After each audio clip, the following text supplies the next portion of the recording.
Okay, we are now live, apparently. Hello. All right. That did not work as I expected, but hey, here we are again, gang. We did it. We're going to deal with this in a minute. Podcast, guys. I can't wait to do it again. That was awesome. Beautiful job, guys. It's over. Yay. So, welcome once again to the San Diego Sabres radio podcast. This is episode 133. And I am producer Andre, and I am frustrated with technology. And I am joined by some friends. It might be my aura. This is Alan from Phoenix Saber Academy. My Chinese name is Low Tech, so it might be that whole thing. A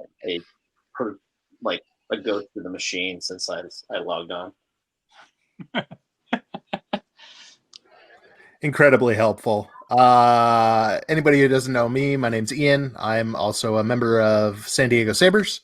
So great to be on. Hi. I'm Kip. I'm also part of San Diego Sabres. All right. Tonight, we have decided to sit down and discuss the first full book release of the New High Republic initiative. It's not just a literary thing. It is a multimedia, multifaceted event or events, seasons. Apparently, they've already got 3 phases planned, and the first phase is like 2-3 years. So looking at High Republic possibly for the next 10 years.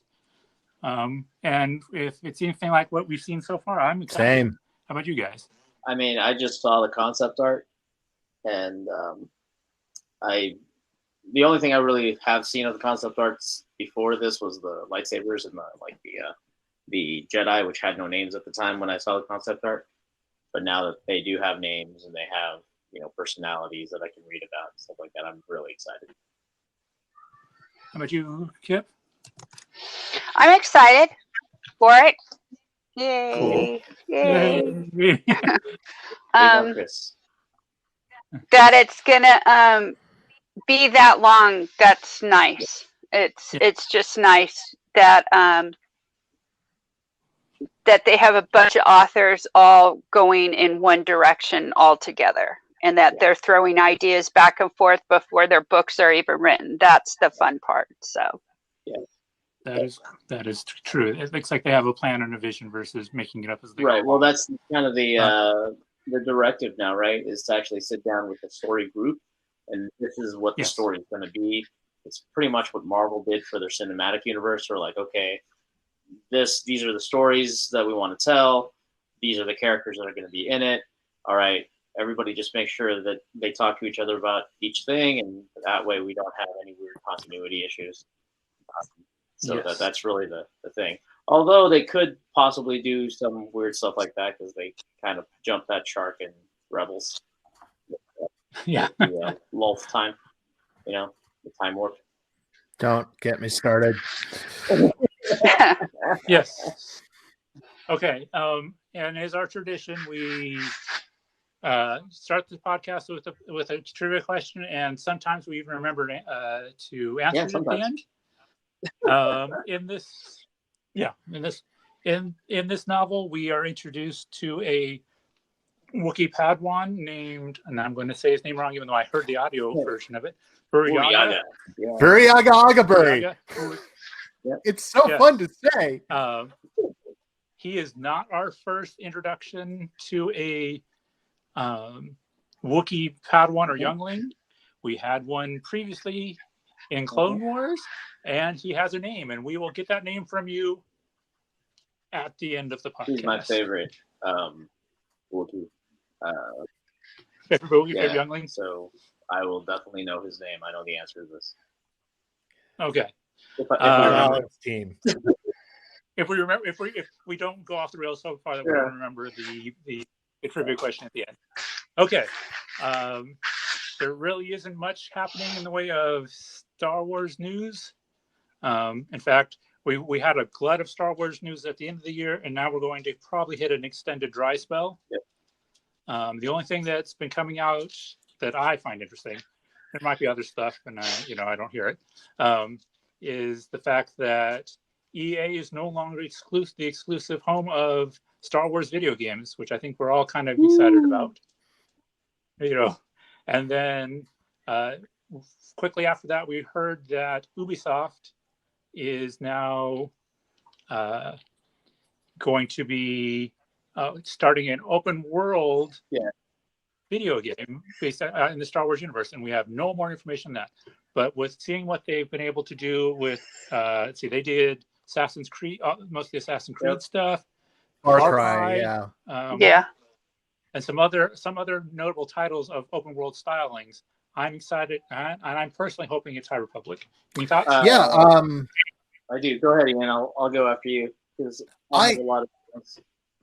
I really enjoy Far Cry, especially as sort of like a combination of that real big open world area and their sort of single player narratives.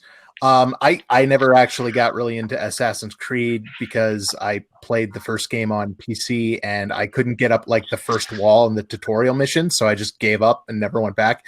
So I don't know how that kind of compares, but if Ubisoft can learn the lessons from EA, really treat the license with sort of there's a niche hole here that really needs to be filled, and I think that that lesson got learned with Fallen Order. If they can really take the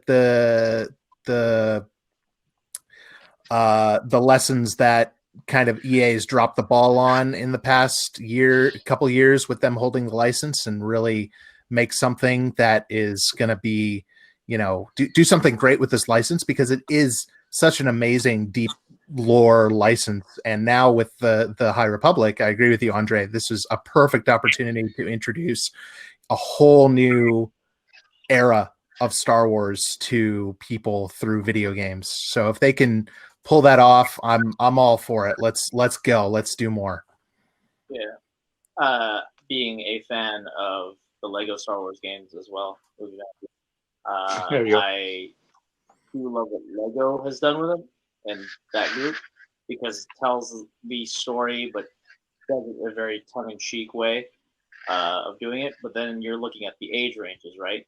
So Fallen Order was more for the young adult, to adult gamer that wanted to get a little bit, because there were parts of that were really dark. I mean, you saw Order 66 happen, and it was really rough. But having played Assassin's Creed and liking that series, even though I only like every other game, the controls for Fallen Order were very similar. I think a lot of the Jedi parkour is part of it. And Parkour! Yeah, right now, Assassin's Creed Valhalla, that was Tomb Raider with Jedi. Yeah, Assassin's Creed Valhalla right now has basically a force pull with her harpoon with the rope on it. So cool. I'm good with that. Then if you look at what Ubisoft has done with their Helix credits and all that stuff, it's kind of how EA wanted to do everything, just a lot less necessary. They're all cosmetic. Like everything that the Helix credits do, just make your assassin look cooler. You get this type of equipment, but it's still like, as far as pay to win, it's not important for the storyline. Yeah. Now, if some people like the aesthetic, some people like just the bonuses and those things that you can get. So that's kind of how they play with it. And if they follow the same path with like a more serious game, like, we all want level 1313, right? So if they go that dark hole, right, where you're scum and villainy, it'd be awesome. But we all know that Lightsaber sells Star Wars games. So they're probably going to do something of that nature. If it's High Republic, it'd be really cool to kind of flesh that out more, since it's still brand new and you can do basically anything you want there. But I'm also looking forward for them to do different things, like can we tell a story of the in-between time, like what Mandalorian did? in between Yeah. the original trilogy and the sequels? Can we tell a story after the sequels? Yeah. Is it possible to do Jedi Academy, without being Jedi Academy? Right. So Yeah. that'd be really fun to do. Even if they did like a cool, this is the new Jedi Academy, and here's what you got to do. You got to learn how to run, jump, do all that sort of thing. Yeah. Running, and jumping, do it. climbing trees. Now, you take my money, sort of deal for that. But I'm And if you could throw a vehicle or two in there, they're pretty cool. yeah. I mean, I'm totally down for that. And with the new book, fleshing out an actual, I feel like a very viable, threat to the galaxy. I think it's very good. The only thing I want them to not do is bring back the Yuuzhan Vong, mainly because you have to have a lot of exposition in order to explain those guys. Yeah. Yeah. No, I agree. Definitely. But yeah. Video Okay. games, that's it. I can't think of any other. There is all different Star Wars game news though that I found out. I play a lot of miniatures games as well. Okay.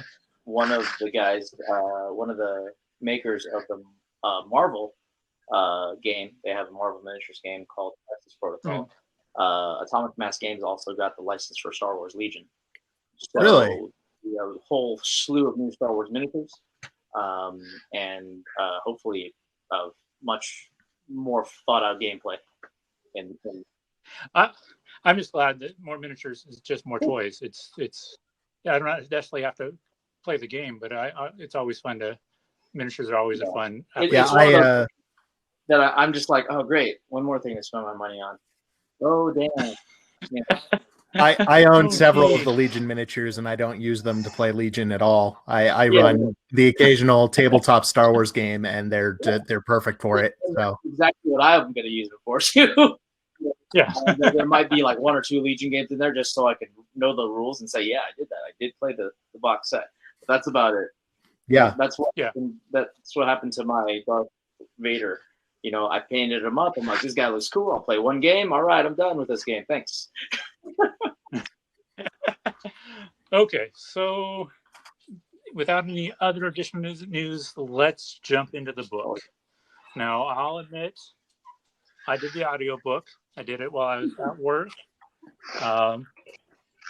And I had to go back and re-listen bits and pieces of it. And I had to refresh my recollection of it with some summary stuff because work occasionally distracts, as well as I found this book really busy in the sense of it wasn't a single hero's journey or a small team's hero's journey. It basically tells you, hey, this is Star Wars, buckle in. You know what it says on the cover. We don't have to explain what the Force is. We don't have to explain any of this. How or what a space wizard is with a laser sword. They don't explain any of that. They're just like, okay, here we go. Well, the fact that the engineer and pilot, the couple, kept referring to him as space wizards, maybe. Several different characters were all like, yeah, oh man, there are these space wizards with their laser swords, and I was like, yes, this is how the galaxy sees them. Just like, those guys are weird, and they got glowy swords. Do we want to try and chew through a synopsis? Do we want to just hit the highlights or favorite points? How do you feel like chewing this up? Because there's a lot to go. There's a lot. Who wants to steer the ship? Well, it all kind of centers around. It all kind of centers around one particular event, right? So we could start with that. Yeah. I don't know if anybody wants to take that or if I'm doing it since I mentioned it. Okay, you're doing great. Yeah. Why don't you run with it, and then the next phase, one of us will run with it, or we'll just keep letting. Sure. Yeah. So really, this book is centered around one big disaster that happens to a couple planets, actually. And the response to that disaster, right? So I think it's the opening of the book where we're introduced to this ship, the Legacy Run, that is traveling through hyperspace, going through with a bunch of passengers on board, just ready to start their new life on the Outer Rim, and they're just going about. It's a routine run. You know, we're just going to head out to the Outer Rim. We're going to drop these people off. We're going to go back. It's going to be great. All of a sudden, something appears in their way in hyperspace, which is not something that should happen ever at all. And the ship tries to stop itself, but it's going at light speed, collides with this object, blows up, and it shotguns pieces of the ship out at light speed, just out of hyperspace. And there's a planet in the way, a planet and its moons, the Hetzel system, which just starts getting bombarded with these hunks of near light speed pieces of metal, which, you know, it's not going to Death Star and blow up the entire planet, but it's going to leave some chunks in it. And the entire story centers around the Republic's response to this, the Jedi's response to this, and our new enemy, the Nihil. Oh, Nile. Nile. Okay, cool. Nice. Yeah. I leave that to the people who listen to the audiobook. Yeah. They basically are nihilists. So Nihilist. It's kind of right on the nose when the title. or I would- Bill Nye on a hill. Yeah. I always thought Darth Nile from the KOTOR 2. Yeah. Yeah, that doesn't exist anymore. No, you know, it's there. I just played it recently, actually. But so yeah, there's this galactic. They put it in the corner and they shot it. Yeah. So, yeah. So. Yeah, and our story centers around like all these different factions, and then people within that faction responding to this, you know, apocalyptic event, essentially. Mm-hmm. So Yeah. and so if someone wants to. So the book is divided up into thirds, and the first third is saving this planet, and that's where we get to introduce to our Jedi's, some of our key political players. We are introduced to the concept of we are the Republic. That's almost creepy at times, but yeah, I appreciate. We are all. We are all the Republic. Yeah. Like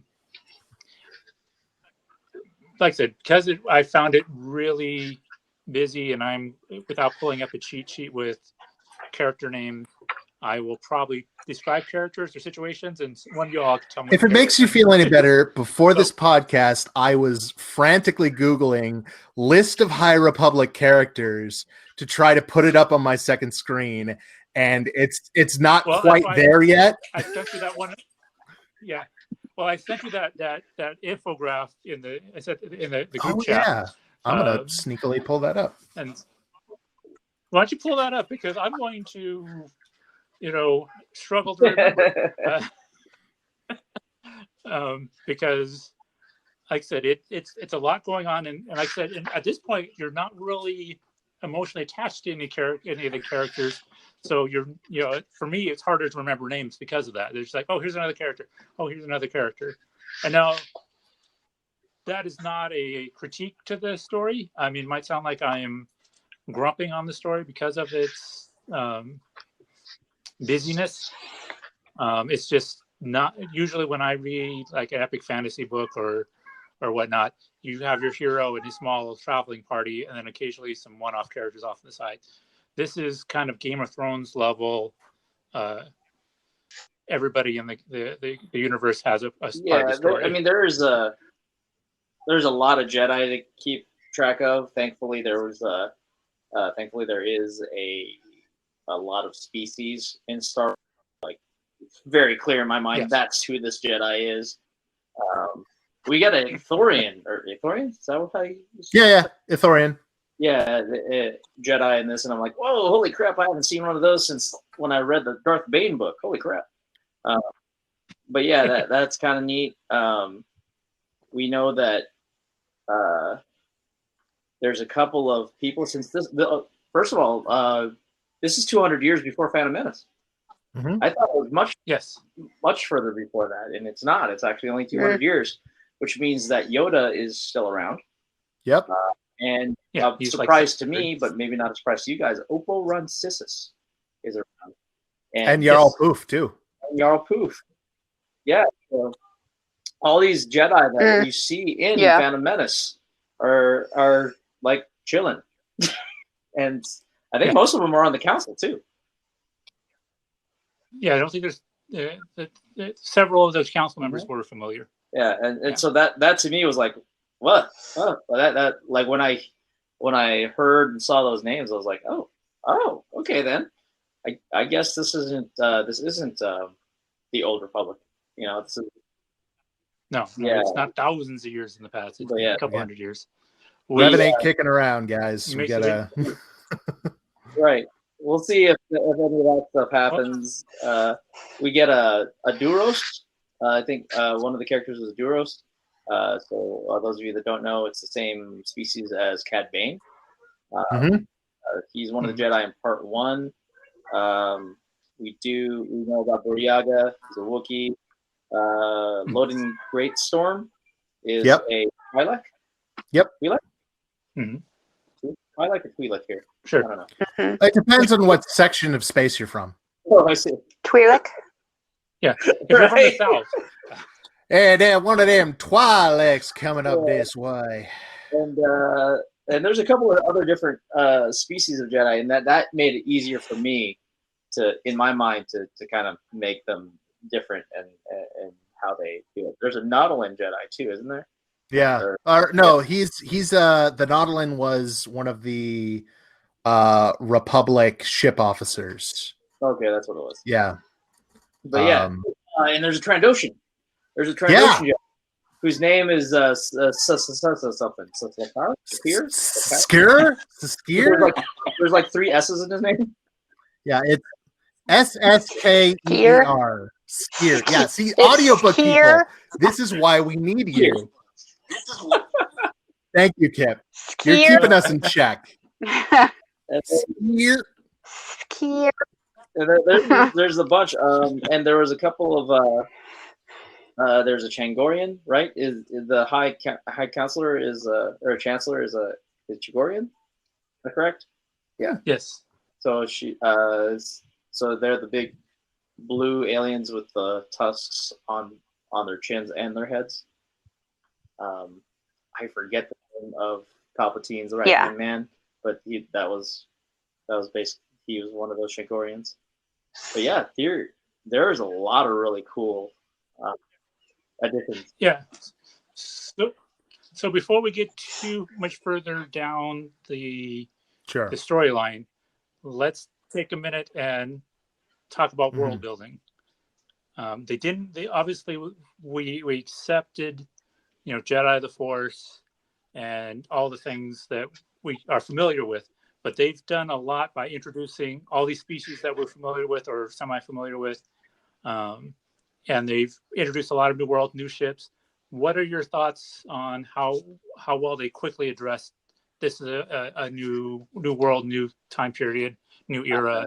They introduced a bunch of new ships, ships that could easily be the precursors of the ships that we see in Phantom Menace and in pieces of what the Rebel Alliance had in the original series, like I think they called it, or not darts, little spearhead Jedi ships that they had. In my mind, they look a lot like the Jedi fighters that look like that. The Vectors? Yeah, right? my brain, Vectors, long ship or something. Yeah, I thought they were like darts. Dart looking things. Just the way the Nihil ships were described as it sounded just like were put together and they all look different. It basically was that shot in Rise of Skywalker when all the ships showed up all at once. You know, that was like, yeah, that's what their fleet looks like. None of them look the same. I more thought of Yes, Reavers right. I was going to say that. That was the vibe I got from. Yeah, from I was just saying when they showed up, there's like none of them that are alike. You know, every single one was slightly different. But yeah, they did act pretty much nihilistic. But they were almost some of them were bulky except for the three main ones that were the more sleek looking ones, but all the other ships were like bulky and used looking and everything. And stuff like that. So and they even address it later on in part 3. Yeah. When they actually do all that stuff, right? They address the fact that every ship has its own, you know, way of fighting. Yeah. Yeah. Literally, we just got this ship. We haven't unloaded it yet, but now it's one of our fighters. And that was really cool. And yeah, what comes to mind is that in Serenity is the movie. Yeah, the Reavers all are coming down at that one planet. That's kind of that does come to mind when you watch when you see that, and then they describe how the Nihil fight. That does very much happen, especially when they start ramming their ships into stuff. Yeah, they just don't care. Yeah. Okay, and as the Jedi and the planet is trying to escape and deal with all the falling bits and pieces, I was surprised, and it's good storytelling because it makes it a little more realistic. They weren't always successful. Oh yeah, we lost Jedi in this. We lost Jedi. Yeah, we lost Jedi all the way every through. part of the book, I was like, wait, what? Right at the top of the book. I just like that guy. Yeah, that guy. I like that guy. Or, we've had several scenes where this guy had a lot of conversations. So hey, I thought he was going to last. Nope. So I did. I don't want to use the word enjoy because enjoying someone's death sounds a little off, but I appreciated the fact that even though this is supposedly when the Jedi are at near peak Jedi-ness, they still failing. They weren't. Well, they weren't at the level. Yeah, like you said, they weren't exactly the perfect heroes, right? They're guys, that were doing their job to keep peace in the galaxy, and sometimes that's really tough. Sometimes you go down. And the end of part 1, where some of them just die of exertion. There's like, and then the ship. Yeah. This is. It was rough to hear. What I thought was interesting at going back with the ships of the Jedi, especially how they integrated their lightsabers in the control of their ships, to really bring the power to full in their ships. They had to use their lightsabers to help them do that. And that I thought that was really interesting how they did that, because by the time you get to Phantom Menace and all that sort of stuff, they're just flying the ships and they don't seem as they aren't able to finesse it the way they did in this book by using their lightsaber as well as their power along with their ship. It's such a cool, like, I swear this book was written for me, because they were just like, hey, that Ian guy's a Jedi fanboy. Let's write a book just for him, because it takes all of the sort of the things that we've been told about the Jedi and makes it a reality in this era. Because there's no doubt you can't, even the biggest Jedi fanboy like myself, I can't look at the Jedi in any of the eras that we have and say that they were at their peak. I can't, because it wasn't true. They were bogged down by dogma and bogged down by this thought, that they are the best thing since sliced bread in the galaxy. But this really goes to show the Jedi at their peak in terms of like, yeah, they have to use their lightsabers to trigger all of the offensive capabilities on their ship, because that needs to be a choice. That needs to be the last resort.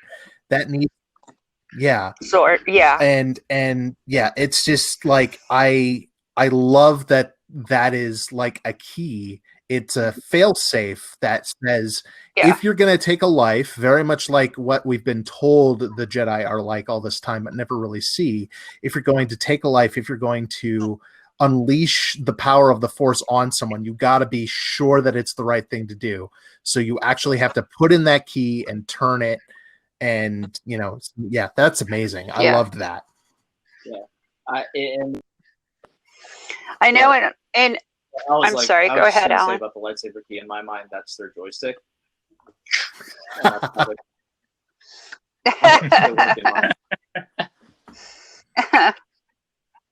Well, what was fun about this is like how Ian was saying is that, everybody likes the fact that, the Sith are out there and blah, blah, blah.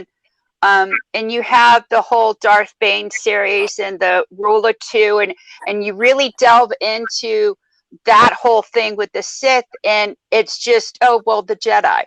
But here they're really digging into it and really showing you where they came from.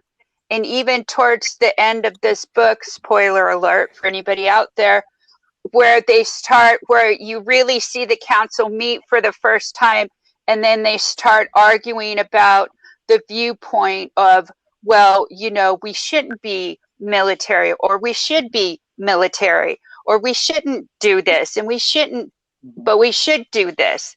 And I think you're already seeing some of the cracks starting.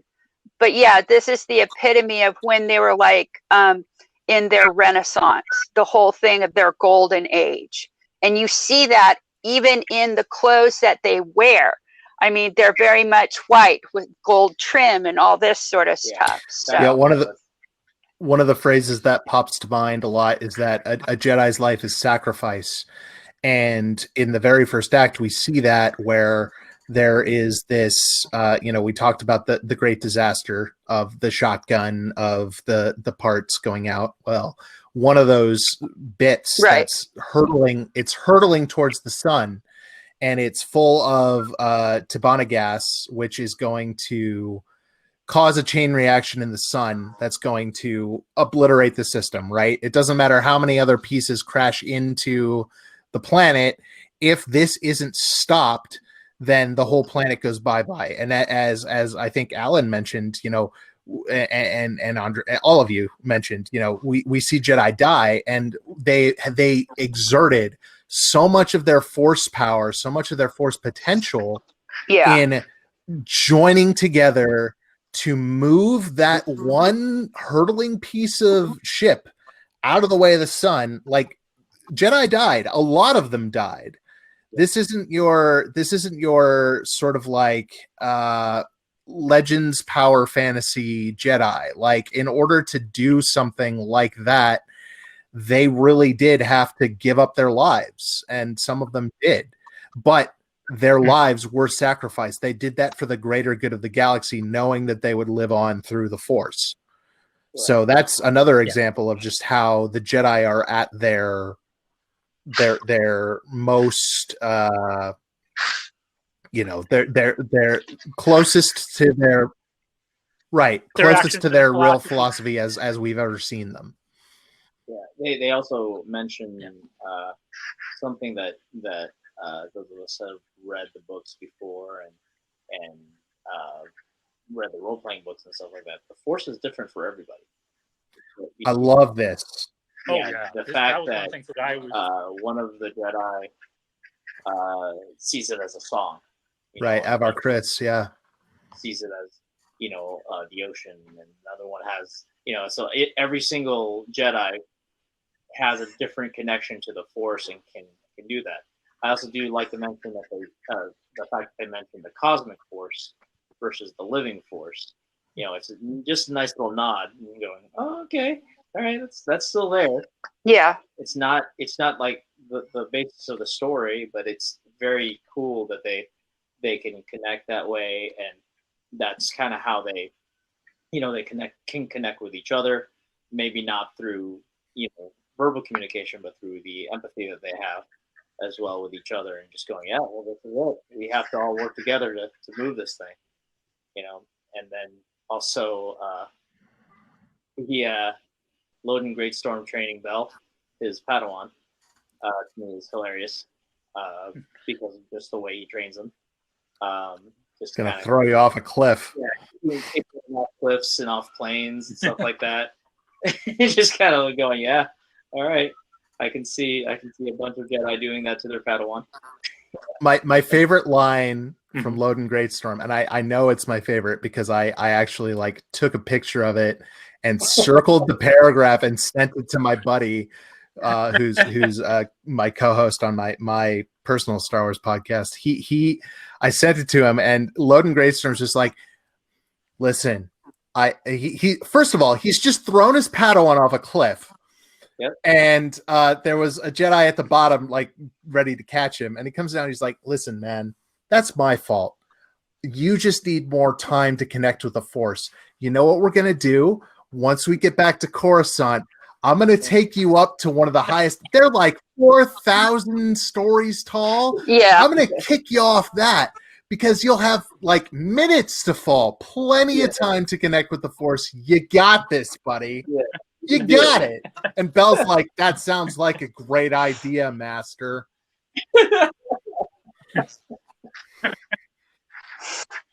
Well, let's take a second and talk about some of the personalities and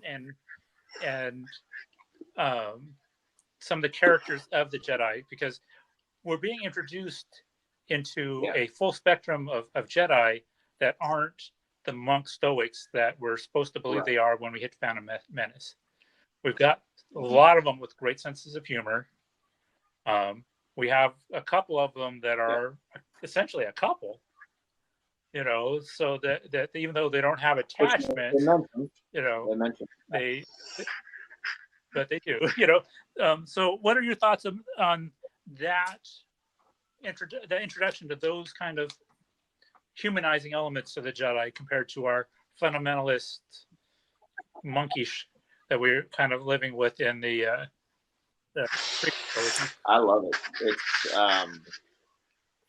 again, Loden Greatstorm and his way of teaching, kind of how I was taught to do stuff. Yes. So I'm right there with him. Then seeing like Buriyaga, and how he has his troubles because Wookiees can't pronounce common, so he has to communicate through sign language and empathy. Just that part of it is kind of cool, and that fact that a lot of them showed compassion and not aloofness, right? Like that was the biggest part of it. Yes. Especially when some of them sacrifice themselves in the first part of the book. Some of them were like driving ships at the time. I was like, they just did it. They didn't park. They just kept on flying their ship.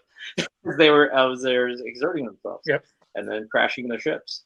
And then just that sort of that's kind of makes it a little bit more like, no, that is the type of stuff that makes, and the fact that it's a choice chose to do X, Y, and Z, and uphold this level of authority, while at the same time, being able to be sentient beings and understand that you can't be empathetic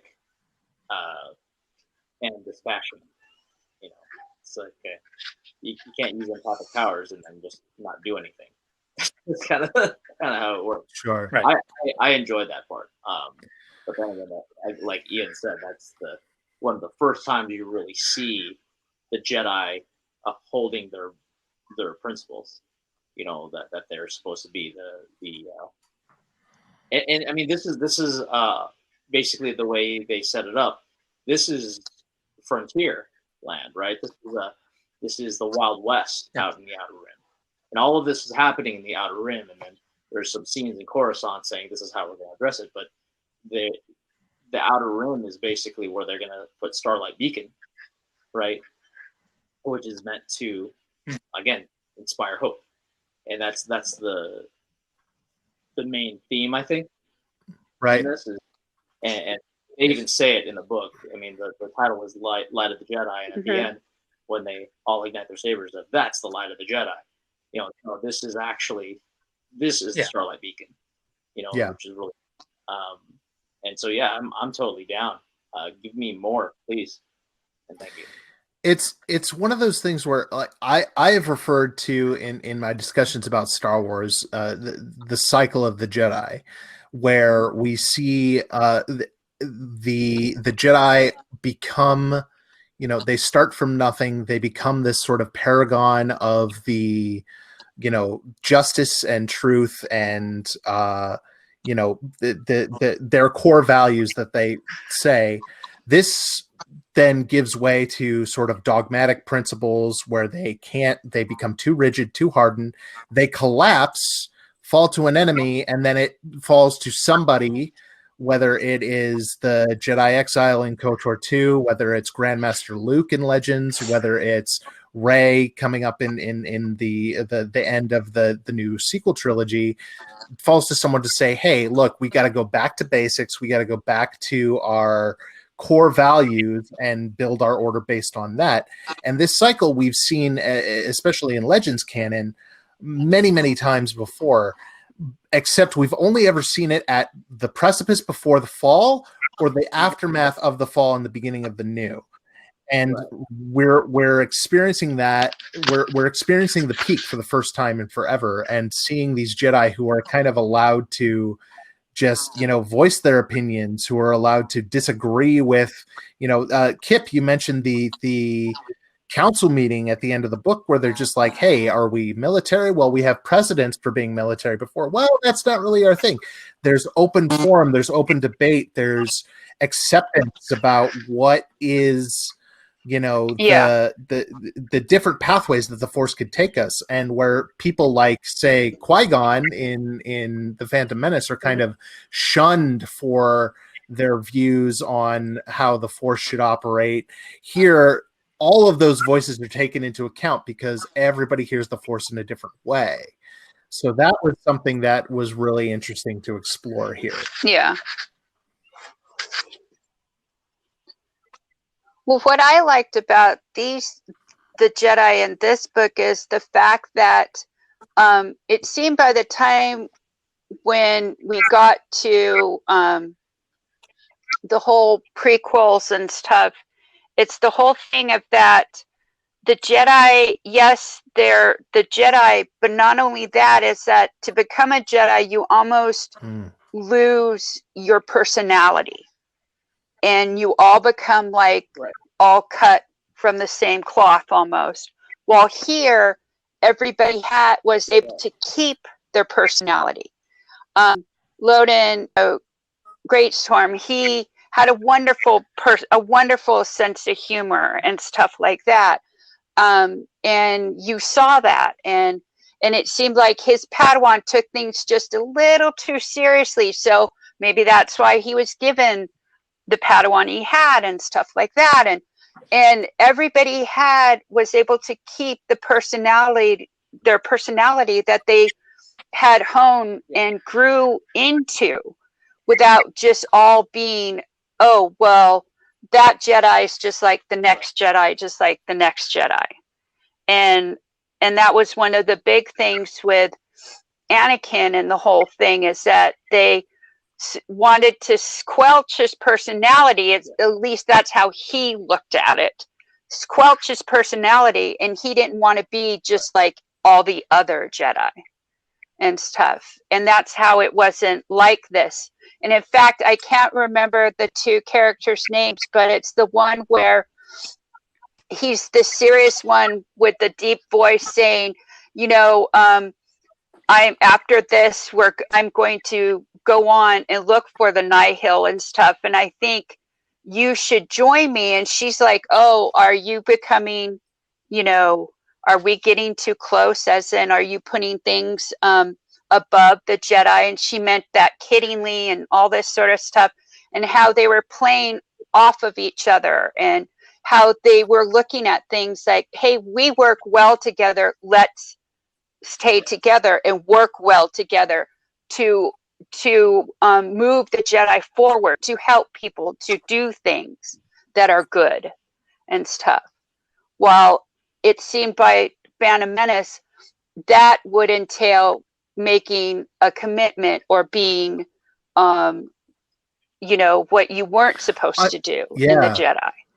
So no, I agree completely with what you're saying, and, go ahead. And what I'm really looking forward to with the High Republic era is seeing, because we as we mentioned before, Opera Ceases, Yoda, Jarl Poof, these are all people who are on the Jedi Council at the time of the Phantom Menace. So I'm looking forward to how the struggles and the trials that we face in this particular era shape their responses to what happens during the Phantom Menace, shape their responses as to what happens during, the Clone Wars and all that. It's fascinating. Yeah, the fact that like the grizzled old Jedi that had a legend. Get up there. Porter, right? Porter. Yeah, he's the cook. Yeah, Porter Angle, the 300-year-old guy, the cook, and then all of a sudden they're like, no, actually, that guy's the blade of blah blah blah, and he's actually dangerous.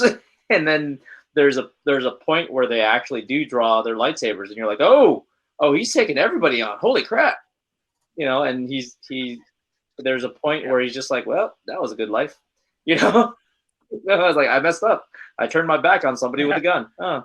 And then, his little lava hound thing. I forget what the species is called. Ember. I love that. I love that anima. Ember, yeah. Okay, so we've already started talking about some things that happened in the second part. The second phase or second. Because they are in acts, like Act 1, Act 2, Act 3, right? Yeah. Act 2, we get a lot of more background on the Nihilists and their operations, and the storms and the clouds, and later on, the strikes. One of them is trying to break off. And he's like, maybe I'll do something around the motif of fire. He's like, the sparks. Yeah. Sparks will be what the little ones are called.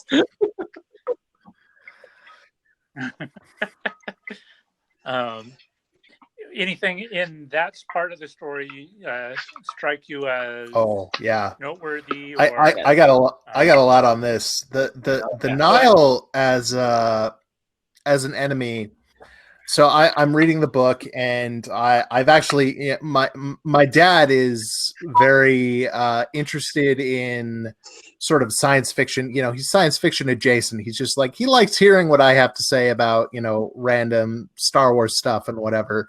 He's not going to go out and look at it himself, but we watch The Mandalorian together and all that kind of stuff.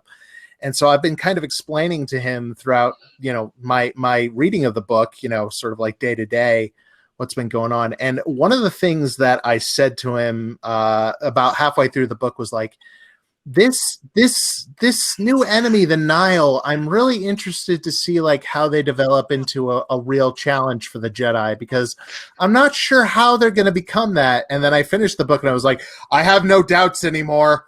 Yeah, they're gonna be a problem.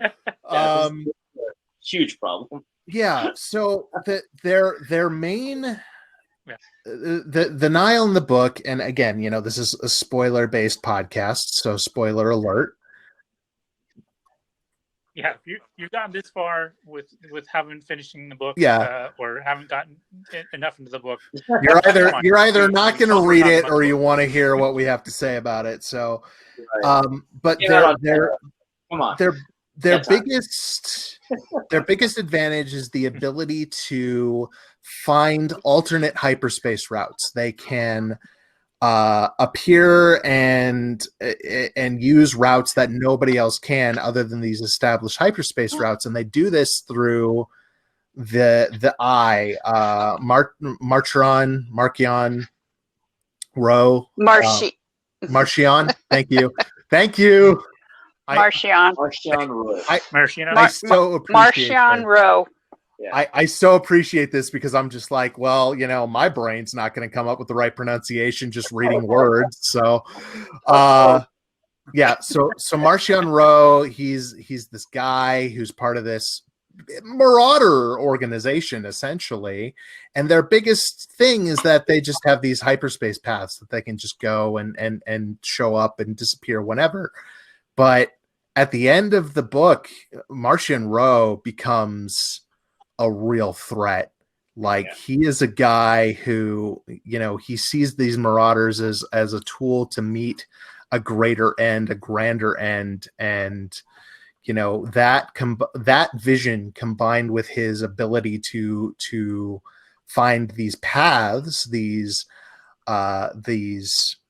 alternate hyperspace routes, is going to lead to some real crazy stuff. And I can't wait to see how they combat this, because it's a different enemy than we've really seen. They're different from the Sith. They're different from the Empire. This is a whole new enemy. Well, the funny thing is that it's not even him. It's the old lady he's keeping alive, right. which if you go back to, the whole thing in the second act where they talk about, they go to the, Andre, help me remember this, the people on Naboo. The Sentekas. Oh, and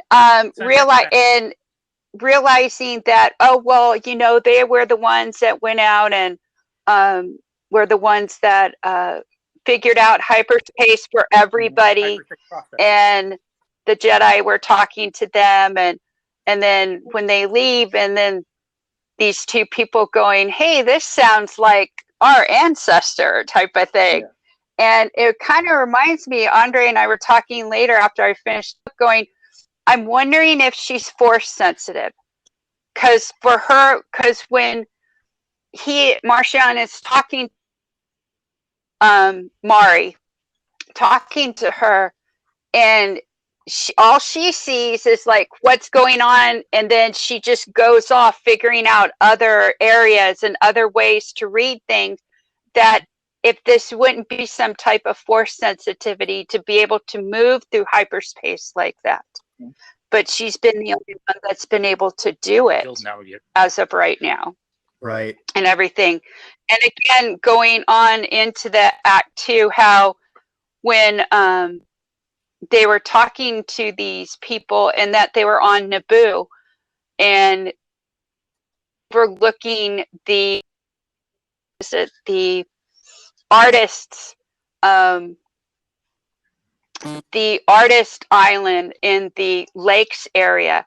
Well, that takes you all the way back to, the prequels, where that's where Anakin took Padme and all that sort of stuff, and how they're touching upon all these different other stories from the other movies and bringing it in and everything. But I digress and stuff. So well, and also it's good. I think Kip, did you hear the audiobook as well as read it, or? Yeah, I did too. So Ian, maybe I actually listened to audiobook as I was reading through the book at the same time. So the performance artist that did the audiobook did a great job of making Marchion Row kind of weaselly, almost. Not like not like ringing, but kind of like. Yeah, he had kind of like this, kind of like he held his too long and everything, and made it seem not so much weaselly, but more snake-like. Yeah, more Sort of house. insidious. yeah, a little bit more Yes. insidious, but okay. So, does everybody know who Crispin Glover is? Yeah. So that's who came to mind when Yes. we were talking. Was Chris, Okay. because he Okay. he was Okay. just strange, right? He wasn't Right. like he's not nefarious. He does not look dangerous, but he is. You know, Right. he has edge here. There's the edge about him that he might just flip a switch and go homicidal in a second. And that's the way it was portrayed and the words that he said. And he sits there shocking this old lady. I was like, oh, what is happening here? You know? And Push the button. Oh, I know. Yeah. yeah, I was like, It's like you're not doing what I want. yeah, I was like, she has a shock collar on this lip. The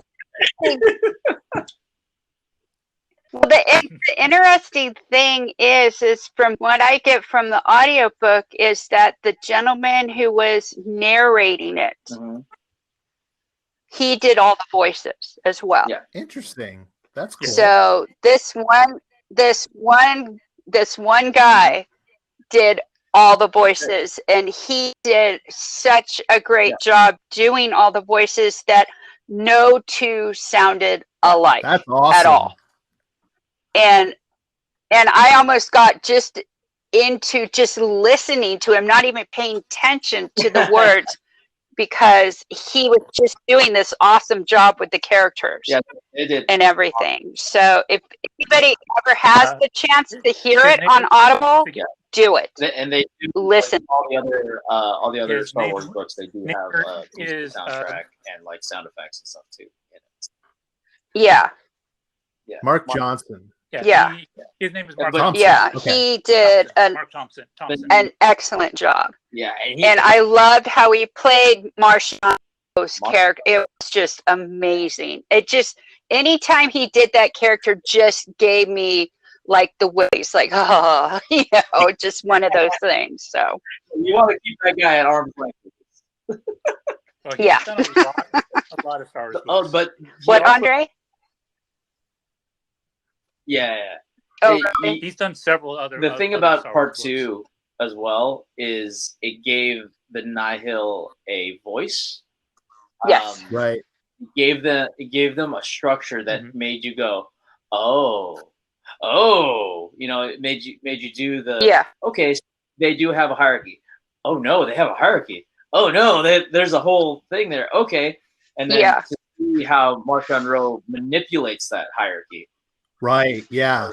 How they're space pirates, but honor amongst thieves sort of thing. But then at the same time, they're like, no, you're expendable. And all of his power and all of his ability to make those plays comes from the fact that he is the keeper of the edge that makes the Nile, right?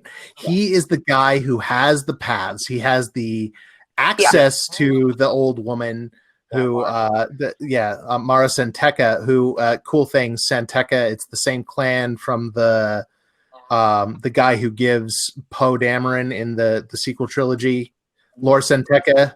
Yeah, he has the hyperspace roots to Luke, right? So connecting that family back was a cool little Easter egg. Right. But so like he's able to manipulate this because he has the thing that makes the Nile, right?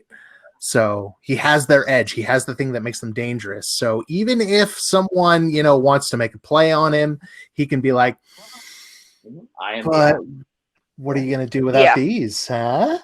Yeah.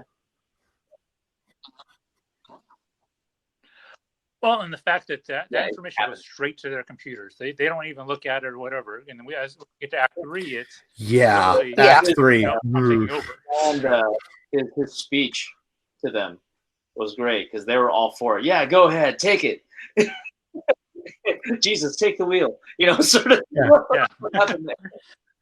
Take the power. Are we approaching that, cruiser? Okay, so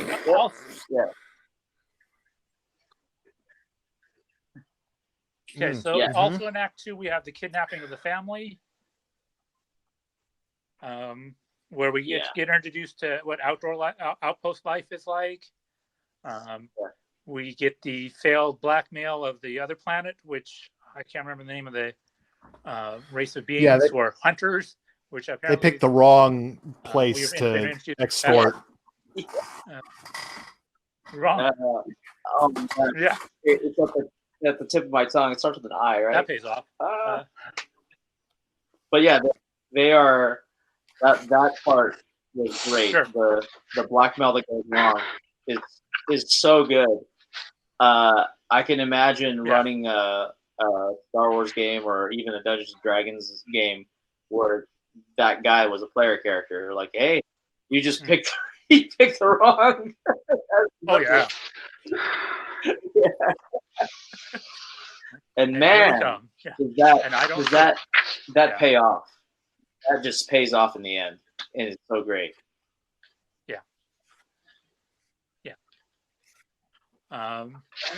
Anything else Act 2 that we want to cover? There's a lot of personality interactions that are of value, but I don't know if we want to go that nuanced because we have the three different leaders within the Nihilist. Act 2 was all about who they are. The Nihil. For me, it was like as much as part 1 was, wow, check out the Jedi. Act 2 was like, check out the Nihil, and then Act 2 was like, okay, this is how everything smashes together. Yes. There's one line that I want to bring up. I don't remember if it happens in Act 1 or Act 2. It happens when the Jedi are forced to draw their lightsabers. I think it's Bell and Loden, Great Storm, are forced to draw their lightsabers first time. And I think I like how we have to say his whole name.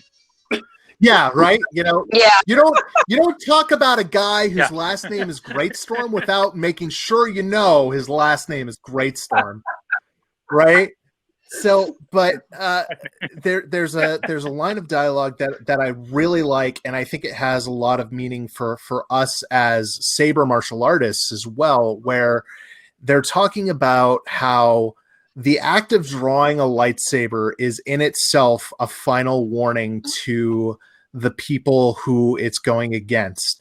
It is bright, it is colorful, you can't miss it. The sound is there, it hums in your ear. So the very fact that this weapon is drawn, it's not, it is the final warning that says, hey, look at this. This is going to slice you in half. Rethink what you're doing. And that got me thinking about, the other side of it, which is, that's the Jedi's point of view. That is this is a warning. This is a tool. Right. Well, Sith used lightsabers as well. And what's the inverse of that? Well, it lights up. It is a signal of your doom. It makes sound. That is the sound of your demise, right? So it's the inverse coin of the same sort of theory. But I wanted to get to that before we got to the last the last arc here, because I thought that was a really a really cool deep dive into the weapon itself and how the Jedi view it. Yeah, the philosophy of it by itself, and because it's a master telling a Padawan, right? It means more. Right now, listen, this is something that you should pay attention to because this is the master telling. Yeah. It's like on the inverse of that, you have Qui-Gon telling Obi-Wan that he got his lightsaber wet, and it shorted out. And then what did they do immediately after that? They dive underwater to the Gungan City. I'm assuming. Well, let's take a second to talk about the sabers and because we are saberists. They introduced a few new things. There's the fact that they are necessary for interaction with the offensive portions of their ships. We've got colors. We've introduced the gold lightsaber. Has a yellow lightsaber. Is that? Yellow lightsaber user. Golden lightsaber. But we also have. I'm orange. Amber. We also get. As much as we chuckle about Riyaga has Quillians on his crossguard hilts. And he actually has his lightsaber. He talks about it. Yes. Like for a paragraph or two, about how how it's made from the bark of one of the trees in Pacific, right? The amber. The amber. The amber. It's the amber. What it's supposed to be, it's That's the amber is actually ancient, basically tree sap, and that's what his saber is made out of. Right. Is as well as the wood from the trees on Kashyyyk, but as the amber of the ancient trees as well. It's kind of become my new target build, is to do a kind of a resin pour with some for an amber effect, and then some lumber, the wood around it. I just don't know the durability of that kind of combination without getting really overly complicated. Because I'd love to put an amber portion to my hilt and let I've seen some saber builders online that have done sort of like wood and resin type covers and stuff. So be interesting to see, how well that holds up. Yeah. But I do have a theory on sort of the crossguard and the Tsuba thing. I want to run by you guys, right? So probably. Right. So, and this is probably going like way too deep dive for it's fake in its space, property. Right. But so my theory is that, weapons evolve to suit a situation, right? We see that all over history. And the primary sort of like, thing that we've always seen is in lightsaber combat is lightsaber v lightsaber combat, right? But there are materials that are lightsaber resistant in Legends, and I don't need to go over all that. But so my theory is that as opposed to there is a material or a weapon or something out there that is a threat to a Jedi lightsaber that does not do that sort of electric lock that sabers do to each other, that would, give the ability of a weapon to slide down the blade and hit your hand, right? And in that sort of situation, whether it's a Beskar spear, we kind of saw this in Mando a little bit, where he was fighting with a Beskar spear against the Darksaber, and that interacted differently than lightsaber via lightsaber contact. There has to be something out there that, would require a lightsaber to have a guard, or at least have the option be viable, right? And that's just my headcanon on why we're seeing more Subas, more hand guards, more cross guards, Quillians, all that stuff in this era. Mm-hmm.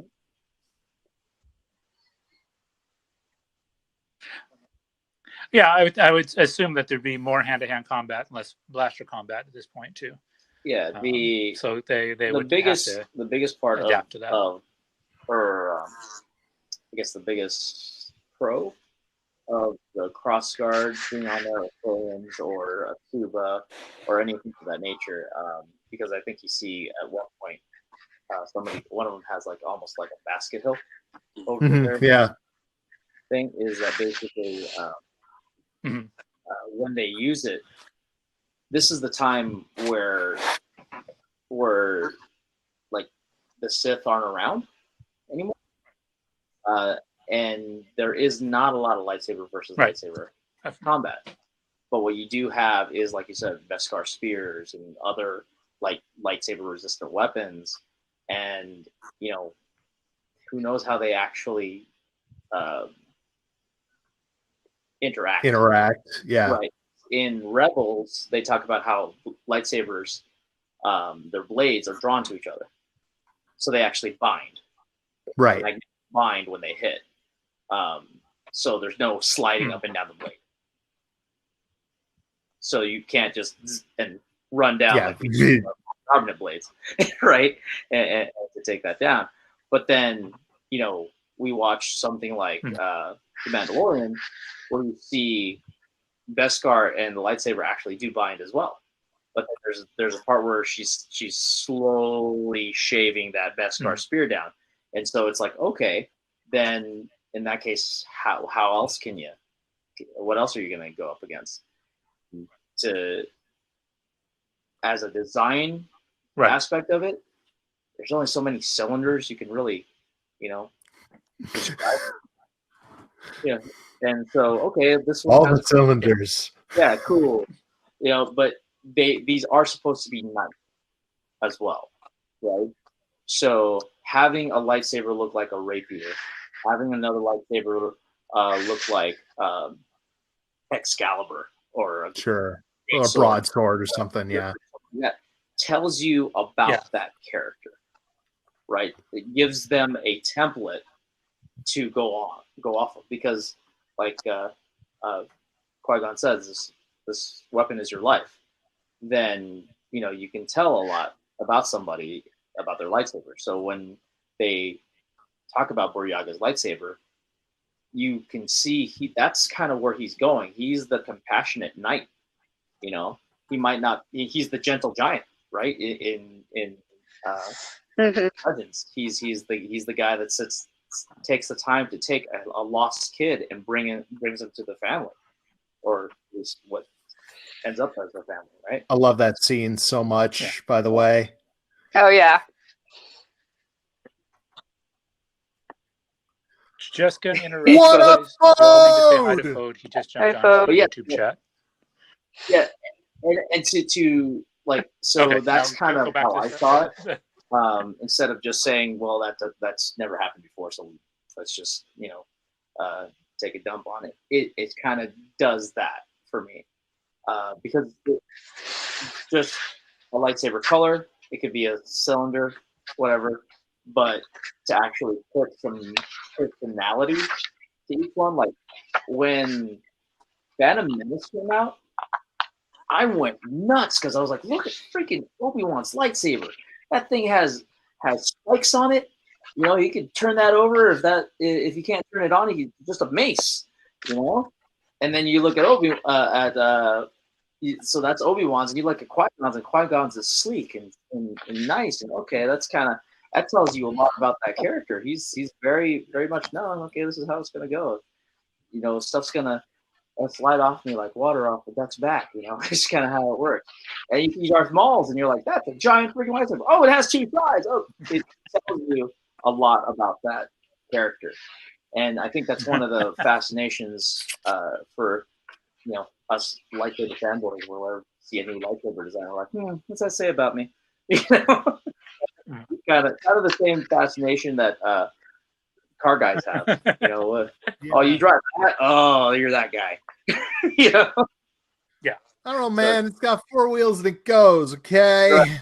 Yeah, and that tells you a lot about that guy. The guy that drives the 1986 Subaru still. Yeah, it runs, whatever. It gets me from A to B. It runs. And tastes change, right? That same guy who I was, I drove a freaking Oldsmobile, like a Land Shark for a while, and now I'm just like, no, I like driving my truck because it's useful and blah blah blah blah, But I had another phase where I was just like, nope, I'm gonna drive this RX-8, So whatever. In the end, it's a good design choice, I think, because you can tell a lot about it, especially in a media like a novel. It's a little bit different. Like the graphic design or graphic novels, I guess you could just do all sorts of crazy stuff, but to actually explain, like, no, this is their lightsaber. This is everything you need to know about them. It's almost like saying the way they're dressed tells you everything. It's a lot less beige and dark brown, and it's a lot more white and gold, filigree. That's kind of where we're going with this. In my mind, like the Jedi were almost wearing, we call them tabards now, but they're almost like that Teutonic knight tabard. Right. Right. Yeah. Yeah. Yes.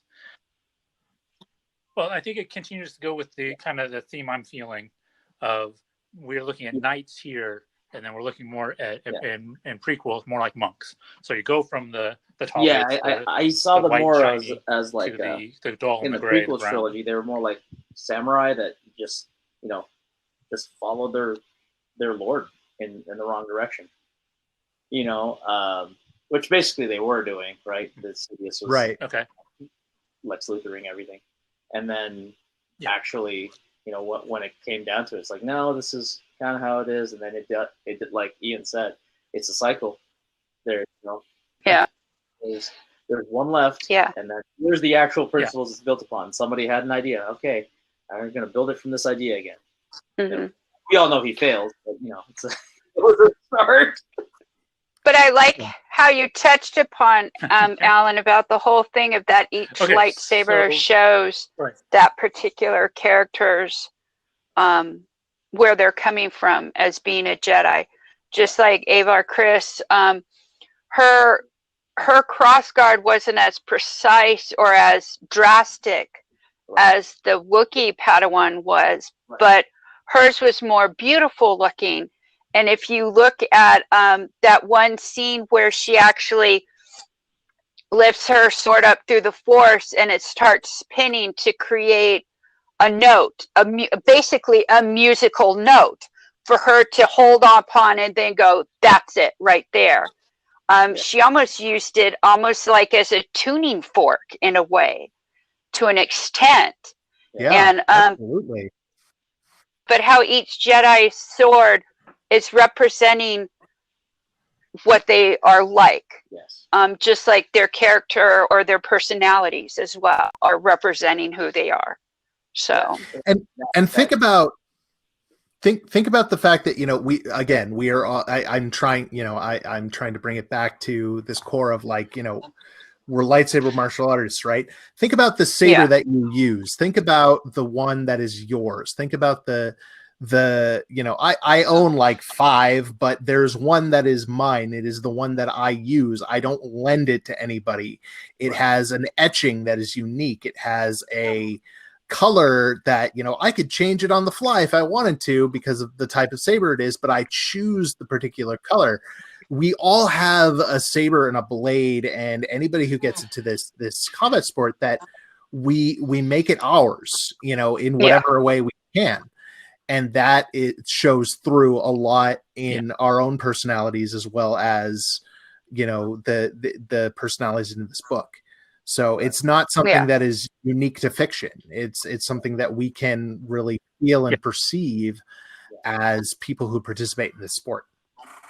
Oh, also, Kip just pointed out that one scene, and I don't know if Ian, you've seen this. I might be showing my age here, but I just imagine that scene in Crocodile Dundee 2 where he takes the boomerang on the rope, right? The right note, and try to this is like, oh god, that's what you do with the lightsaber. Wow, fantastic.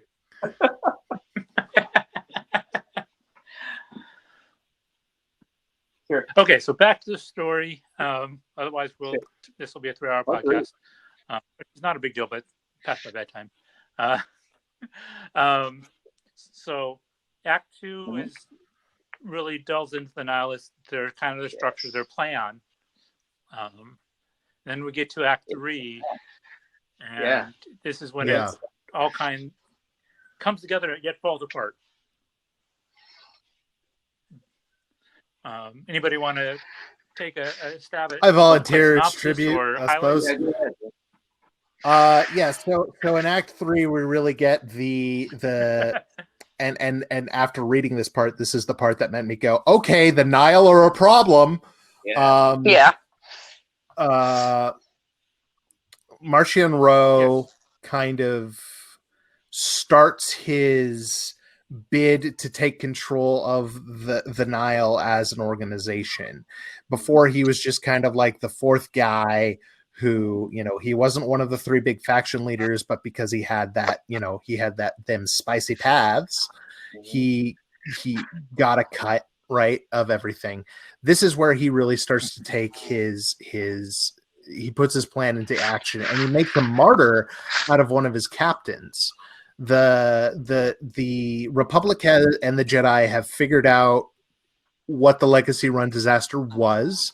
They've figured out from a botched extortion attempt that the Nile exist, and that they think there's this guy kind of, I forget his name off the top of my head, but he's one of the three sort of like Nile captains, the generals in charge of the organization. They think that he's kind of like the head of this whole thing. And they also get this idea that there is the black box from the ship that blew up and caused the disaster. They know that that's going to hold more information for them. So the Republic sends an entire battle force to protect this thing. And Martian Rowe tells his buddy, quote unquote, like, hey, go get this for me. It's only going to be a small force. You're going to be fine. Don't worry about it. The character's name is Kazov. Kazov, thank you so much. So Kazov, this Nile captain, comes in and he's like, it's going to be a routine run. We're going to do our raid thing, whatever. He gets boxed in by not only this Republic fleet, but also the Hunter planet that he extorted. They send their fleet in. So bad decisions all around. He gets cornered. Martian gives the ships what he calls battle paths, which are the ability to make really, really short hyperspace jumps, like not possible otherwise without the path engines that all of the Nile have installed on their ships, that basically turn what would be a routine skirmish into a massive battle that is just like completely not anything that the Jedi or the Republic are used to facing. Ships are transporting into each other and blowing up, and it's nuts.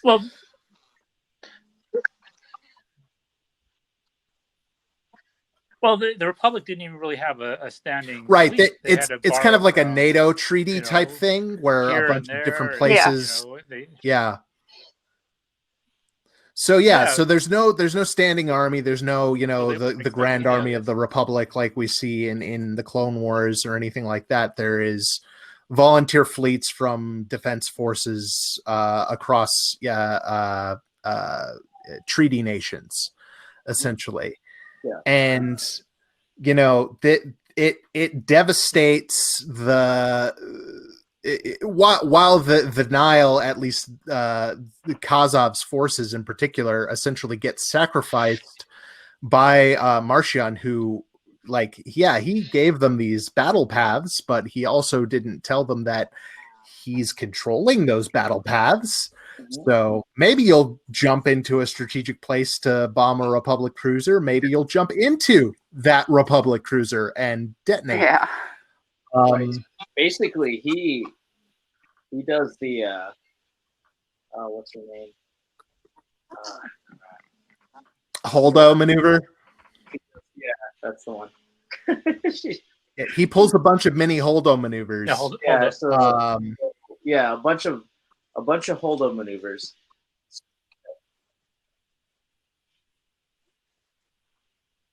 Well, do you, just as a thought exercise, you think Leia and Holdo knew of this battle to certainly possible to use that as a final last resort? The only thing about the Holdo maneuver was the fact that freaking super Star Destroyer battleship thing was not hard to hit. Right, so that was the only reason it worked, and she almost missed. No, it's a big target, right? But the fact that that's what he did, though, with fighters and cruisers and stuff like that, I mean, they say decimate, but I think they took out more than a tenth. Oh yeah. People. I mean, a skier is he loses an arm, which is cool. He's Trandoshan, so he'll grow it back. But it's like one of those things where he's like, And then also the Jedi who was supposed to take over the Republic Starlight Beacon died during this assault because of this. Died. Yeah. Estala, right? Yeah, and she was a master on the council. Like, she was the deciding vote that said the Jedi would participate in this military action. Yeah. Jorah Mali, I think, is who it was that died. Yes. Yeah. But yeah, she, like, literally a ship hyperspace into her, and it was like, oh, and she's just gone. Yep. She's just gone. And there's no, we don't know where she is. She's just gone. Yeah.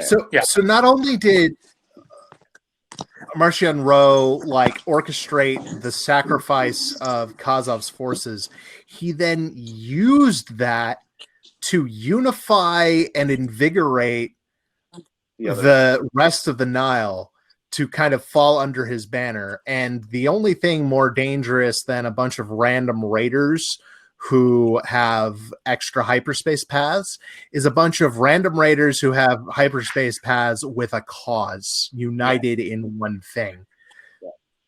Oh, chills, man. Well, they were all a little, they all had a kind of a fanatic kind of vibe already, just the crazy kind of. Now they're doing it for the, and then now they're like fundamentalist fanatics. Yeah, they're just like, Yeah. Well, they sell it as this in the name of freedom, right? And that rings a little more true. The thing nowadays too, though, is like just the masterful manipulation. The way he orchestrates it. Yeah, the way he does. He's like, either way, if you win or you lose, I win. That's the part of it that's great, and the fact that the Ariadu show up, and just be like, "Oh, hey, it's you! You're the one that did." And basically walked up to Kazov and said, "Yeah, there's no way. No such thing. We're hunters." And what's terrifying about that in the end is that the Republic, for the most part, is like, we dealt with the bulk of the threat. Yeah. Which leaves Marchion Ro to just like hide in the shadows and build up whatever it is he's going to build up. But isn't it just like everything? There's that one person saying, "Yeah, but they say this was all of them, but do we really know if it's all of them?" And of course, no one listens to that person, of course. So until they show up again, right? And the thing is, Marchion Ro, he's portrayed as somebody that doesn't do big sweeping things, but when he does, you notice, right? Yeah. And so now the Nihil are out there, and they are scary because you don't know where they're coming from, right? Right. They're basically. I also imagine their battle paths are basically light speed skipping, like you saw, right? Skywalker. Yeah. In a much smaller space, they're hyper jumping like a kilometer at a time, which is nuts. Because the Jedi were there, and I believe it was either Jorah or Avar who was saying, shoot here, we figured it out, right? And then he's like, nope, and here you go, you're gonna go into the Earthships now. Avar, Chris, really has it's never described as such in the book, but it's essentially battle meditation, which is something that we've explored in Legends, especially in the Knights of the Old Republic series. So I thought that was really cool, seeing that have a comeback, kind of, at least in this sort of like abstract form. They used it. Didn't they use it in the Darth Bane series? Yeah, but that's Legend. I know, but I'm just saying that's where they really touched upon it, was in that very first book of this series. I think you saw that they were able to control. Yeah, they call it battle meditation in that. That's where they coined it. Yeah. But hers is like a lot more powerful than whatever they touched upon in the Legend series. She's like battle meditation in the cosmic force. Yeah. Yeah. Not just a localized place. But that reminds me, in the audio version of the book, Kasef plays like some space punk music. Oh yeah, every time he goes into battle. Yeah. Yeah. Is it thrash? Yeah. I told this to my buddy who really likes punk. Yeah. Let me see if I can find it. I think it's thrash punk. They play it. It's he calls it a certain name, but it's just I don't know what it is. Yeah. It's music played from instruments of ships they have destroyed. Yes. Turned it so those pieces of metal turned into instruments they use as musical instruments to create this music he and his people listen to. Right. So yeah, and they play it, and then it's on the flip side you have Avar who's sitting there listening to the Song of the Force. Yeah. And having that, I was like, that's kind of cool actually. Yeah. But yeah, that was that battle at the end, shall I say, was a Star War. It was now that's a Star War. It was really cool, and it was one of those things too where, again, the Vectors all had different personalities because they had different lightsabers in them.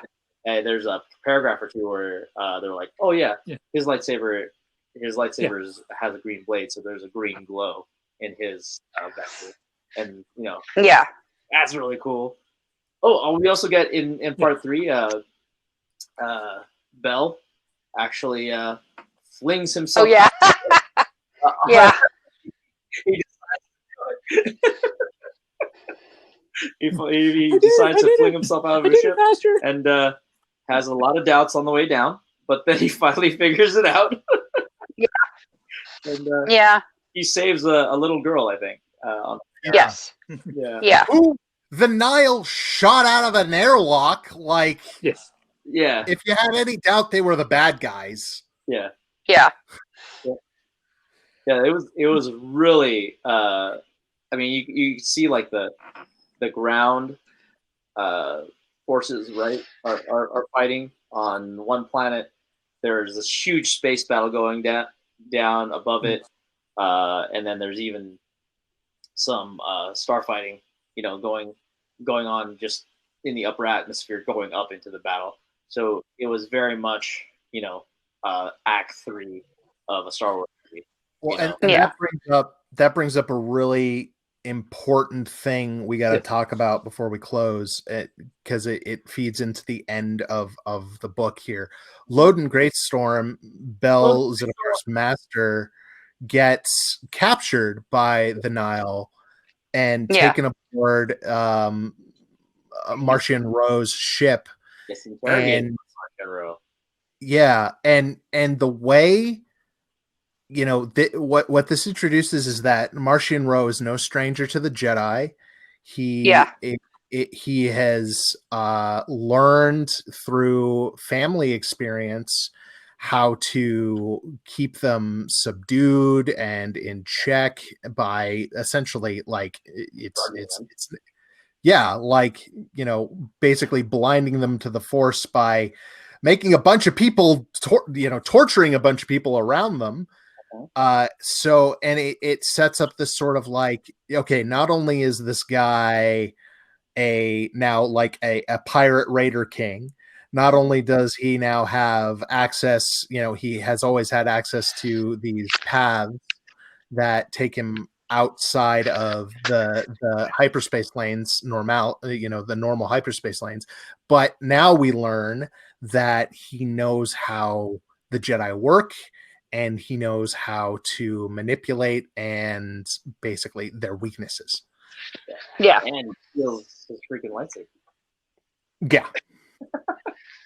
And he plays with it for a little bit. Yeah, did he killed a guy with it. Well, he takes it, and just like every single person that's ever used a lightsaber for, he looks inside of it. know, Yeah. he hits his head with it. He hits his helmet with it, and then he's just like, "No, I was just fucking with you." This is how it works, you know, to his one of the Tempests, and then you realize, oh, okay, so he's got a twisted sense of humor. First of all, and second of all, oh my god, he actually knows what a lightsaber is, how to turn it on, and what it can do. So yeah, this is going to be rough for good old Loden Greatstorm. And he laughs at his last name. Yeah, he's like, that's great. You know? that's perfect. Yeah. Our whole organization, we're all about the storms, man. Yeah. You're gonna fit right in. Yeah. So You'll fit in around here. That'll be interesting to see how that goes. Because we'll put her on a t-shirt. I assume that Bell will try to find his master and try to do something in that. I don't know if they're gonna go Ovar versus Marshawn Rowe or they're gonna go Bell versus Marshawn Rowe eventually, but Bell really seems like he seems like the point of view character. I guess he seems to be set up that way, just in my opinion, for like sort of like the underlying of the rest of the series. And again, I haven't read the comics yet or the next novel or anything, so maybe that's true, maybe it's not, but that's just how it seems to me. Right. I was just thinking in the grand scheme of things, that would be the hero's journey, right? Sure. Yeah. There really isn't too much about Bell that I can remember. Yeah. And so he is the Padawan of the book, even though Buryaga is still a Padawan and all those things. Right before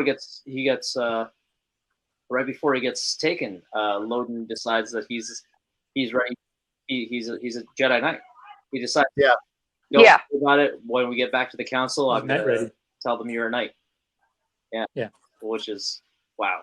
That's gonna be rough. Yeah. Well, he does talk about that. He doesn't want to, even though they're want to take him back to Coruscant to do the ceremony. Because he wants his master to oversee the whole thing for him. Also, I don't remember what chapter it's in, but it's kind of hard to explain again because I'd have to read the certain part. How they explained hyperspace travel. Sure. And that whole concept of, I mean, maybe someone else can do it way better than I can. Essentially, they talk about hyperspace travel being like you're jumping into another reality and then exiting that reality back into ours. And it's a theory that's explored in like many different sci-fi. You know, if you're a Warhammer fan, it's kind of similar to that. Right.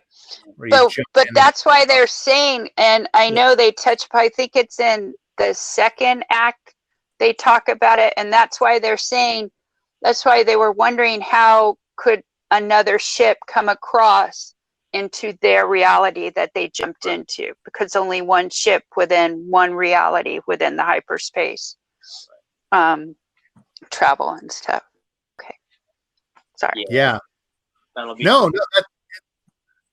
That's a real, like, there's so much in this book. And I think that's something that, you know, even in a 2.5 hour, 3 hour podcast, however long this is going to be, we're not going to get to all of it because there are so many characters, there are so many concepts, there's so many different things that we can't express here just because, like, this is the start of something that's going to balloon out into, a million other projects. And it's so chock full of stuff because it is the launching off point. So, you know, we haven't gotten to half of what, you know, we could talk about. Also, and what's nice about it, and this what makes a book a good book, it's something that you'll still be able to pick up and read and realize, oh, hey, I didn't think about this part here. You know, and so each time you read it, you're going to see something new in it. That's the nice thing about it. Yeah, that's a really good point, Kip. I was thinking about that. The best books are the ones that you pick up in a year, 5 years, Yeah. 10 years, whatever, and you forgot all the details. You got Yeah. the of it, but then when you reread it, you're like, oh man, I don't Yeah. remember, half this stuff. Right. That makes so much sense now that I've finished the series. Yeah. Yeah. Then. Yes. Yeah. I think that the payout on this whole High Republic initiative project is the fact that once we get through phase 1, we can go back to the beginning and read it and go, oh, that makes more sense, or that is so much more, or and then going into phase 2, it's like, oh, I've got this world I understand, and then still go, oh, there's more to know, because once again, I think we're really seeing that they're doing it right. They're not right. It's not kind of an anthology mentality. It is, no, this is a world, and we are going to consult and intertwine, and even though we're going to have manga and graphic novels and regular comic books and young adult books and children's books and adults, it's going to be something that's the world is being handled in such a rich way. And that's one of the things. We're going to go ahead. Really enjoy the revisiting it's more Star of the Wars, world. so, it's more Star Wars. And that's one of the things that, and that's one of the things that I think that a lot of us, and myself included, this is all the Star Wars we're getting this year. kind of forget about the sort of the Legends verse, is that a lot of Legends contradicted itself. It, folded over itself. Stuff was categorized in different levels of continuity. And with this new starting point with, you don't need to like everything that's going to come out. I'm sure I'm not going to. But it's all going to have the benefit of having a consistent narrative. Yeah. And that's why the story group is so important. To keep that continuity and to stop that kind of convolutedness that Legends did, or the expanded universe actually had. Because that was, it was just such a weird thing, because I forget this sometimes when I watch old cartoons or that this is somebody's first time explore the universe. It might be the first book they ever read. I don't know, whatever. But if you don't get the tone right, it's going to ruin everything else. Right? It's going to be rough. So reading this book, if it didn't say Star Wars on it, it was still a good book. Yeah. But because it had Star Wars on it, it made it a better book because it felt like Star Wars. Yeah. And that's just how I see it. I mean, I've read a couple of criticisms online, and I'm like, did you read the same book I did? Because I think you missed a lot here. Because I mean, I like Ian said, there's just so much in this book, but there has to read the 8 chapters. But it's so much that's just like a kind of just one sentence here, one turn of phrase there, one master saying, "No, I'm just going to throw you off of a tower." That makes it so much like Star Wars.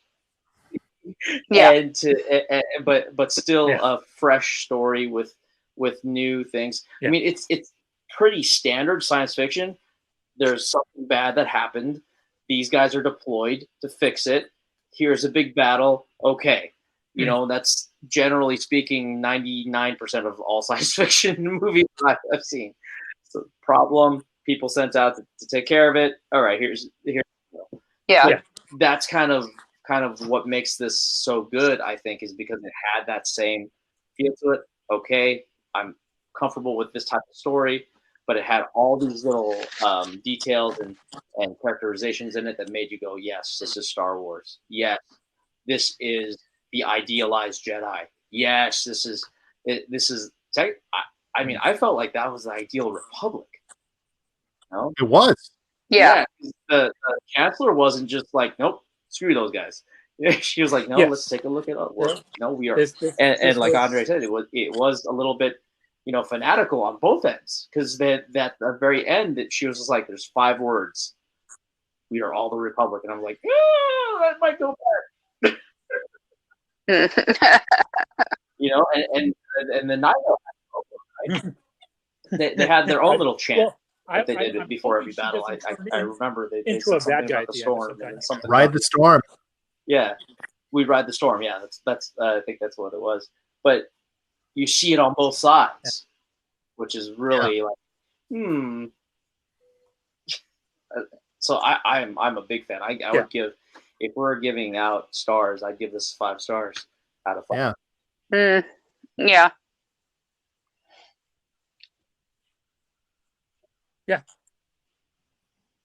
Yeah. So as we hit the end of the discussion of the book, we do end the book with, God, that's a character we didn't even touch on. Word, prophecy. And oh yeah, I know. And the fact that the overwhelming concept or theme behind the prophecy is not that. I thought that was really good. Jedi are the last word in the whole book is fear. Yeah. The whole book. The thing I hear or I read is fear. And what do we know about that cycle that I was talking about before?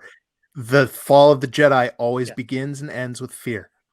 Oh, fear leads to anger. Anger leads to hate. Hate leads to We've heard that before. But the way they closed it out, you couldn't say, oh, well, it's because of Marchion Ro and that whole thing. And it could be talking all the way to when, oh no, Palpatine just took over and blah, blah, blah, and here comes the Sith. I mean, it could be then. Who knows? All it is just fear. That's it. He just, type of thing. All you can kind of say it kind of relates back to Marchion Ro was the whole thing when he pulled out that piece of metal and it kind of glowed purple. And he talked about within what he was seeing, he saw something, it was glowing purple and fear and all that sort of stuff. But who knows, So, and who knew that if this is what he was supposed to be, is he one of those ones, that does the whole prophecy, and how Qui-Gon loved to study prophecy and stuff. So yeah. So that's interesting as well. Yeah, I really hope they expand. I'm sure they will expand into that, and start pointing out the prophecy of the One, because that would be. Oh yeah, and also because of the Mortis trilogy in Clone Wars, the ones, the little family of Force representatives, basically. I need to revisit that. Huh? Yeah, because I need to revisit that whole arc, because I didn't like it the first time around, even though I'm big Forcey Warsy fanboy. So, yeah, I have to go back and do that. It's just so out there and cerebral. You assume that you're watching Star Trek. Well, you have but time it's more of a it does give you a little bit more Force philosophy, and it's very interesting to see. I'd like to see, the Jedi that are introduced in this series, see their versions of them. Sure, and we get a little bit of that in the beginning. And my whole goal, kind of in going forward into once we can all meet as a club again, is exploring those philosophies, both real world and fictional, and seeing what can be taken from them for martial benefit. So it's going to be a fun ride. I don't know about you guys, but this book, it's the launching off point, and to me it made me interested in what's coming next. So I'm gonna head to my local Barnes and Noble tomorrow and see if I can't get my hands on the young adult novel that's coming out. Can't remember the name of it. Courage of the Jedi. Yeah, so I'm gonna go try and get my hands on that tomorrow, because I you know, Courage I'm of the Jedi, that's already after out. this book, I'm invested in the era, and I want to see what happens next. Yeah. Actually, what is it? The author of that book, I believe it's second on the New York best-selling list right now. Right on. So I was watching an interview of her by another gentleman who has a Star Wars podcast and stuff. So that's awesome. So yeah. Oh, one more thing. Star Wars news. Star Wars: The Acolyte is being yes, pre-production. Sweet. So, yes, we might get. So we will be getting a High Republic TV show. It's the one I'm looking forward to the most. Wow. Yes, it's going to be on Disney Plus. It's supposed to I mean, kind of take the number I keep hearing is like 60 years prior to and Phantom Menace, but I don't know how accurate that is. Yeah, I'm just so happy that they're going to go that direction, and the person that they have in charge, the showrunner on it, she's done some good stuff. I mean, she did Russian Doll, and she did she's able to do stuff with relationships that are just amazing. Russian Doll. So. Yeah.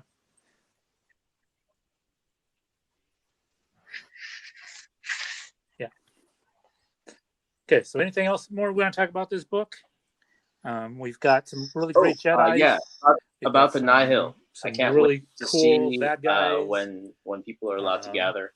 I got cannot wait to see a bunch of people cosplaying as Nihil. Right? Well, the concept art makes it look like what's the name of the character in Solo? How people are going to interpret the mask and stuff. Yeah. Takes off her helmet. Cloud, right?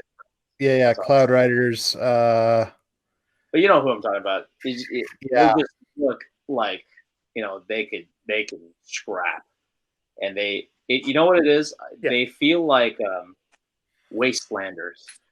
You know they belong on a Star Wars wasteland, and they just awesome.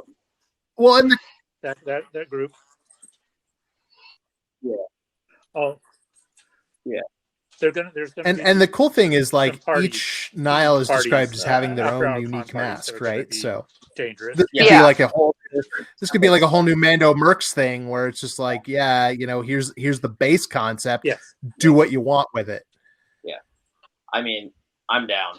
I definitely want to see that. And if for some reason they decide, you know what, High Republic, you know what, this is going to be even crazier, and they throw another animated series at us, please give me more Star Wars. Yeah. And more just cool concepts being thrown at us. More Star Wars is always better. The Nihil themselves, that concept is very cool, and I'm very excited to see what else they can. Yes. Yeah. Well, they've already established the Nihil being a multi-generational thing. Yes. So it'd be interesting to have them go silent. They did say that for a generation. I read somewhere that and then come back, Nihil or were, technically all but extinct by the time of the Phantom Menace. That doesn't mean that there isn't a contingent out there in past the Outer Rim, right? Because that's the other thing. Have Starlight Beacon out there in the Outer Rim, past all the Outer Rim planets. So what else might be out there? Please don't be the user wrong. Yes. Yeah. Well, it'll be the Nihilist really essentially interesting phase 1, to see. and then phase 2 we've got a new big bad. What else can scare the Jedi? So 'Cause really, that's the thing is like, how did Sidious take over the galaxy? It was through fear.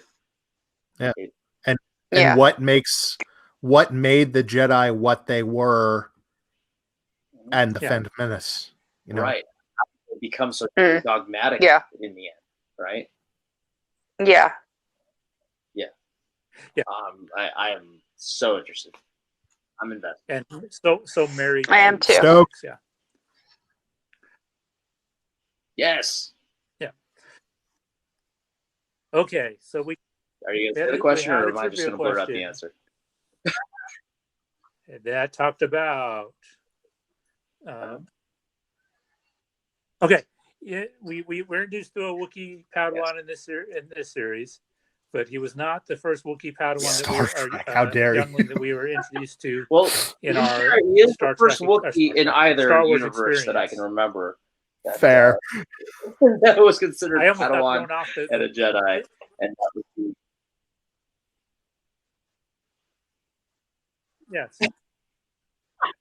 It's okay. I almost got kicked off the Star Wars Commonwealth roundtable last month because I commented that my first fandom. You got to tell them it really came out first, guys. It and came then out. I also wasn't. Yeah, like it's fine. Yeah, I'm old. Yeah. But it's easier to go to a Star Trek con. The answer back is in those days Gungi. than a Star Wars con. That's the name that he has in my question. mind. I don't know if he has a longer Wookiee name. Yes. Gungi. Probably. Yeah, if it's Gungi Baka or something like that. Yeah, right. We'll find out. I don't know his name. Yeah.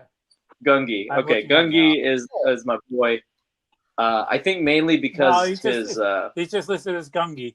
I really enjoyed his trial in the Caves of Ilum.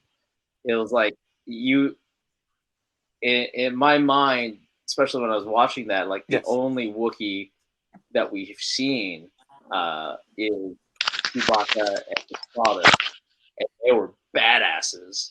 Like they jump in and they just do stuff like that. So to see a Wookiee that was afraid is a whole thing, and the fact that he gained the courage to overcome his fear, I was like, that's really cool. And then his lightsaber was cool as shit too. So yeah. I was like, oh my god, like a Bylark. Oh yes, lightsabers. A wooden lightsaber. Really that's another project I've been looking at. Why did that droid have that just sitting around somewhere? Well, to be fair, he had like a whole shit worth of lightsaber parts. Right? Yeah. Can I go to that ship? Doctor something. I forgot the name of the droid, but he'd been doing it for like 900 years, right? Right? He's been doing that job for a while, so he's built up some lightsaber parts, right? He much like us with collections, just accumulate stuff. Yeah, that's a fair point. Yeah, I'd hate to see what my collection looks like after 900 years. Yeah.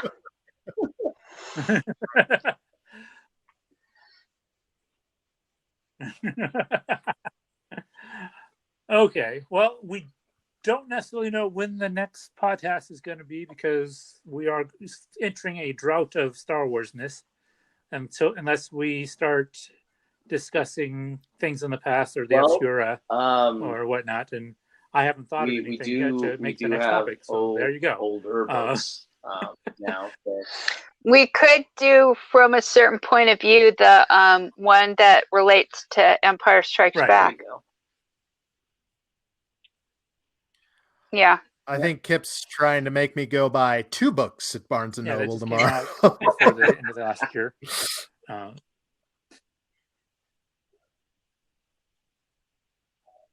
There you go. We go. Better yet, I will send you an Amazon affiliate link. So if you spend money, then the club gets more than what you had before. We've made. No, what he's doing is he's getting our middle daughter to buy stuff and giving her the affiliate link. So